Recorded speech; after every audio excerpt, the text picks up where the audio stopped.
नमस्कार, स्वागत है आपका यूट्यूब चैनल उल्टा चश्मा पर। लेकर आया हूं आपका अपना कार्यक्रम विश्लेषण विद वानखड़े। सबकी नजर आज सुप्रीम कोर्ट की तरफ थी क्योंकि महाराष्ट्र का एक अहम मसला शिवसेना तोड़ के जो बीजेपी ने सरकार बनाई, शिवसेना से टूटे हुए विधायकों की योग्यता अयोग्यता को लेकर बहुत दिनों से यह मामला पेंडिंग है। सर्वोच्च न्यायालय ने भी बहुत कड़े शब्दों में स्पीकर आदरणीय राहुल नार्वेकर जी को समझाने का प्रयास किया, लेकिन राहुल जी है जो मानने को तैयार नहीं।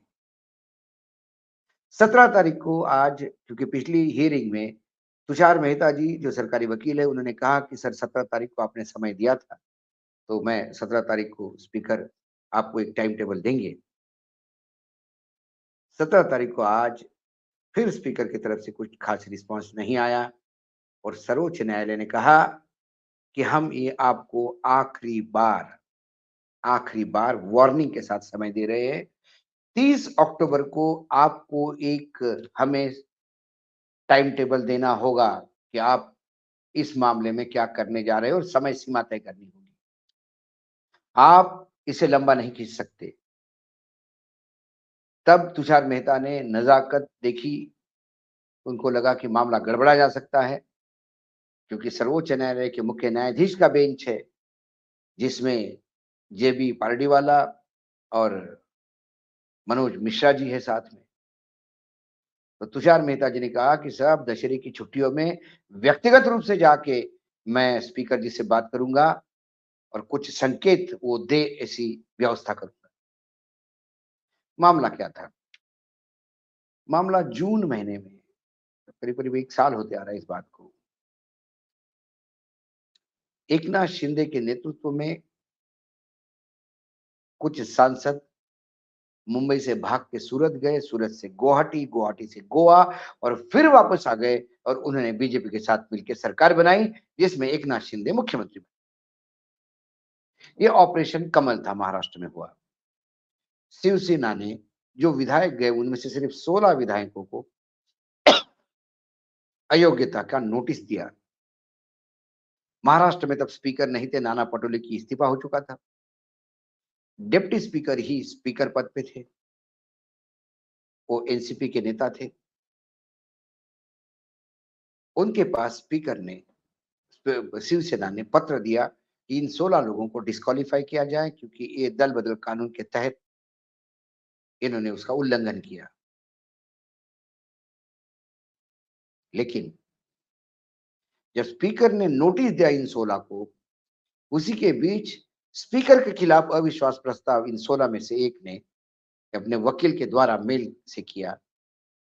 डिप्टी स्पीकर का कहना था कि ये अविश्वास प्रस्ताव है नहीं, क्योंकि प्रॉपर चैनल और प्रोसेस से मेरे पास आया नहीं। सुप्रीम कोर्ट के पुराने केस के अनुसार, निर्णय के अनुसार यदि किसी स्पीकर के खिलाफ अविश्वास प्रस्ताव पेंडिंग है, तो वो कोई भी निर्णय किसी भी मामले का नहीं ले सकते, इसलिए स्पीकर के हाथ पैर बांध दिए।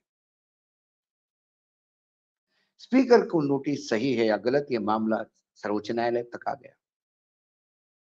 सर्वोच्च न्यायालय के बेंच ने कहा कि अभी समय है। तब सेना ने कहा कि इसके बीच में कोई सरकार वगैरह बनने का प्रयास किया, तो बोले हम हैं बैठे हुए, हमारे पास आइए। लेकिन इसी बीच उस शिवसेना ने अपने को असली शिवसेना बोली, अपना व्हीप अपॉइंट किया, राज्यपाल ने सदन बुलाया, सरकार बनी, विश्वास का मत पारित हुआ, नार्वेकर साहब स्पीकर भी चुने गए। जब ये मामला सुप्रीम कोर्ट के पास आया, तो सुप्रीम कोर्ट ने कहा कि उद्धव ठाकरे जी, यदि आप इस्तीफा नहीं देते तो हम आपको वापस सरकार में बिठाते, क्योंकि एकनाथ शिंदे द्वारा अपॉइंटेड व्हीप ये गलत था, गवर्नर द्वारा सदन बुलाना ये भी गलत था, गैर कानूनी था, कॉन्स्टिट्यूशन के खिलाफ था। कुल मिला के सर्वोच्च न्यायालय की उस टिप्पणी ने तो एक बात बता दी, ये सरकार भले ही लीगल दिखे लेकिन इलीगल तरीके से आई है। एक गलती उद्धव ठाकरे की, जो इस सरकार को सत्ता में बिठा के रखी। अब स्पीकर को तभी न्यायपालिका, क्योंकि वो फिर मसला जो है, उद्धव ठाकरे ने कहा कि ये 5 बेंच के कॉन्स्टिट्यूशन का बेंच का डिसीजन था, नॉर्थ ईस्ट के एक राज्य का, जिसमें स्पीकर के खिलाफ अविश्वास प्रस्ताव आने पे स्पीकर डिसीजन नहीं ले सकता। तो अब इसको रीडिफाइन करने के लिए और ऐसी सिचुएशन में क्या करने के लिए इससे बड़े बेंच पे जाना चाहिए। इसलिए 7 मेंबर का एक कॉन्स्टिट्यूशन बेंच नियुक्त हुआ और उस पे ये मामला चल रहा है। इसी बीच सर्वोच्च न्यायालय ने ये कहा था कि स्पीकर महोदय, ये आपका प्रोरोगेटिव है, ये आपका अधिकार क्षेत्र है। आप इसे तुरंत निर्णय लें इन अ रीजनेबल टाइम। 6 महीने हो गए, स्पीकर कुछ भी करने को तैयार नहीं। इसको लेके फिर शिवसेना राष्ट्रवादी फिर सर्वोच्च न्यायालय के पास गई कि स्पीकर को कहिए कि इस पे निर्णय ले। स्पीकर को सर्वोच्च न्यायालय बार-बार कह रही है निर्णय ले और स्पीकर है कि सुनने को तैयार नहीं है। पिछली बार मामला इतना गरमा गया कि सर्वोच्च न्यायालय ने कहा हमारी चिंता अब अदालत की गरिमा को लेकर है। अब ये मामला योग्यता अयोग्यता से बढ़कर उठकर सामने आया, वो ये है कि सर्वोच्च न्यायालय की गरिमा स्टेक पे है। हम सब संविधानिक संस्थाओं का सम्मान करते हैं। इस मामले में 6 महीने हो गए, कोई कदम स्पीकर ने नहीं उठाया। हम सम्मान करते इसका मतलब हम कुछ कर नहीं सकते ऐसी बात नहीं। उन्होंने कहा,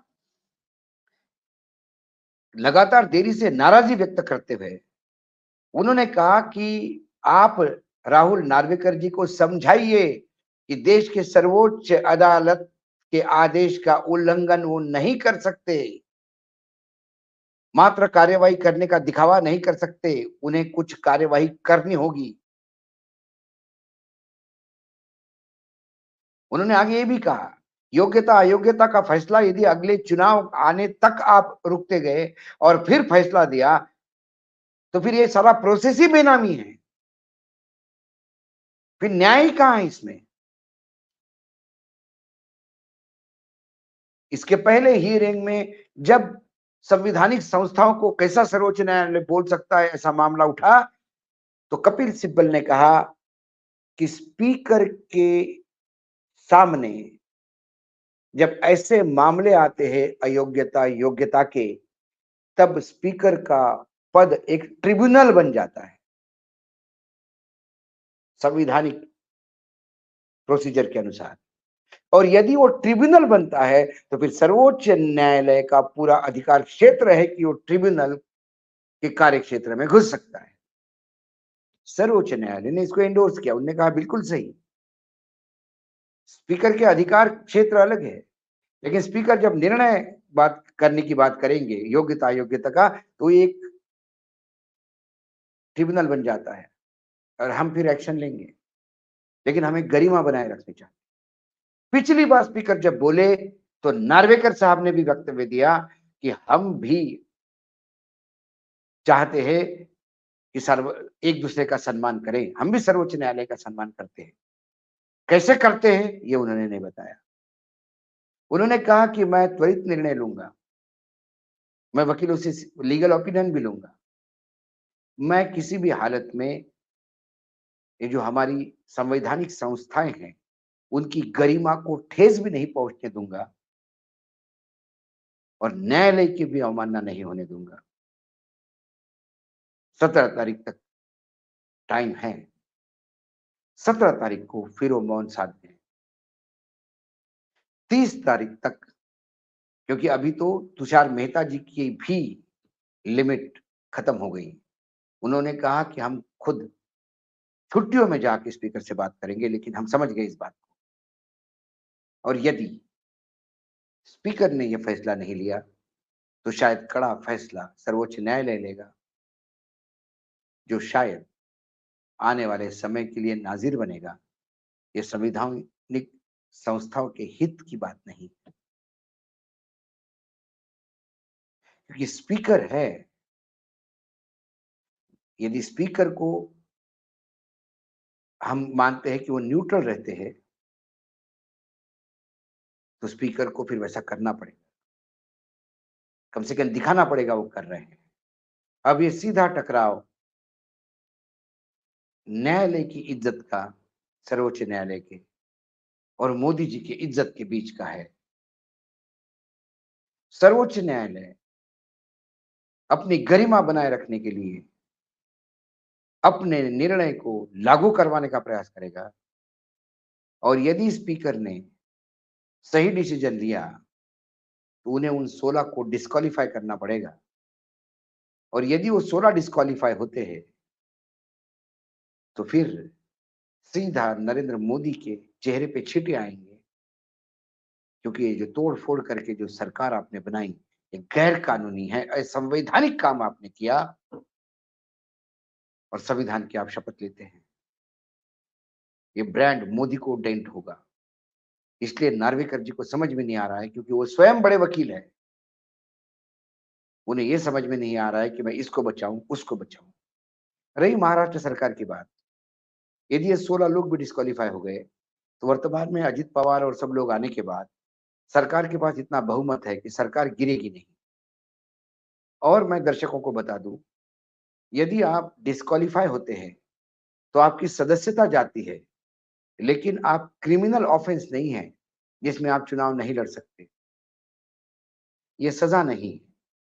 आप डिस्क्वालीफाई होंगे, आप इस्तीफा देंगे, राज्यपाल महोदय नए मुख्यमंत्री आने तक आपको मुख्यमंत्री, केयरटेकर मुख्यमंत्री घोषित करेंगे। 2 घंटे बाद आप फिर शपथ लेंगे मुख्यमंत्री पद की और 6 महीने के अंदर जो सीट आपकी खाली हुई है डिस्क्वालिफिकेशन की वजह से, वहां फिर चुनाव लड़के आप जीत के आ सकते हैं। तब भी मुख्यमंत्री वहीं बने रहेंगे। सवाल नरेंद्र मोदी की इज्जत का है, यह सवाल सर्वोच्च न्यायालय की इज्जत का है। मुझे लगता है 30 तारीख को दूध का दूध पानी का पानी हो जाएगा। तब तक के लिए हमें इंतजार करना पड़ेगा। मामला महाराष्ट्र का था, अदालत का था, अयोग्यता योग्यता का था। मुझे लगा इसको विश्लेषित करना जरूरी। आज इतना ही। कल फिर आऊंगा किसी विषय के साथ। तब तक के लिए नमस्कार। देखते रहिएगा यूट्यूब चैनल उल्टा चश्मा।